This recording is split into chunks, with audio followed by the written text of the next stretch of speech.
Boker Tov, good morning. Alright, boys, so I'm going to read you Genesis 3. Uh, Now the serpent was more crafty than any wild animal which Adonai God had made. He said to the woman, Did God really say you are not to eat from the tree in the garden? The woman answered the serpent, We may eat from the fruit of the tree of the garden, but of the fruit of the tree in the middle of the garden, God said, You are neither to eat it or nor touch it, or you will die. You are neither to eat it or touch it, or you will die. See, God said, Don't do it. The serpent said to the woman, Is it true that you will surely die? Because God knows on the day you eat of it, your eyes will be open and you will be like God. See, people try and trick us. Say, oh, God didn't say this or God didn't say that. Knowing good and evil. When the woman saw that the tree was good for food and that it was pleasing, had a pleasing appearance, and that the tree was desirable for making one wise, she took some of its fruit and ate. She also gave some to her husband, who was with her, and he ate. Then the eyes of both of them were opened, and they realized that they were naked. So they sewed fig leaves together to make themselves loincloths. They heard the voice of Adonai, God, walking in the garden at the time of the evening breeze.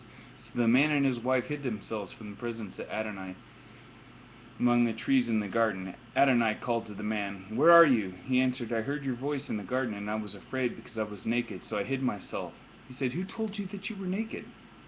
Have you eaten from the tree of which I ordered you not to eat? The man replied, The woman who you gave to be with me, she gave me the fruit from the tree, and I ate. Adonai said to the woman, What is this you've done? The woman answered, The serpent tricked me, so I ate.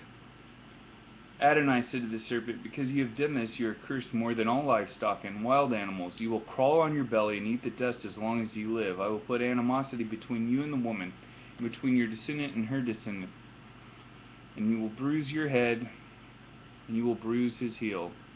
To the woman he said, I will greatly increase your pain in childbirth. You will bring forth children in pain.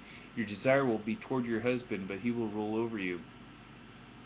To Adam he said, Because you listened to what your wife had said and ate from the tree about which I gave you the order, you are not to eat from it. The ground is cursed on your account. You will work hard to eat from it as long as you live.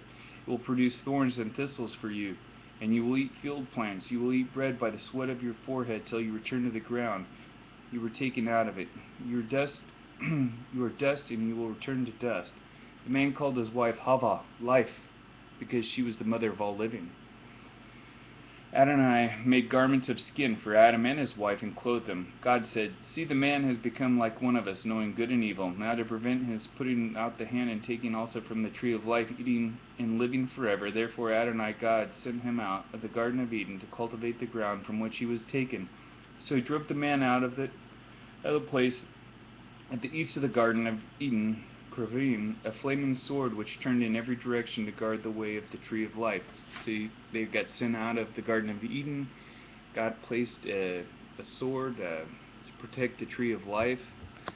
And here we are. I love you guys.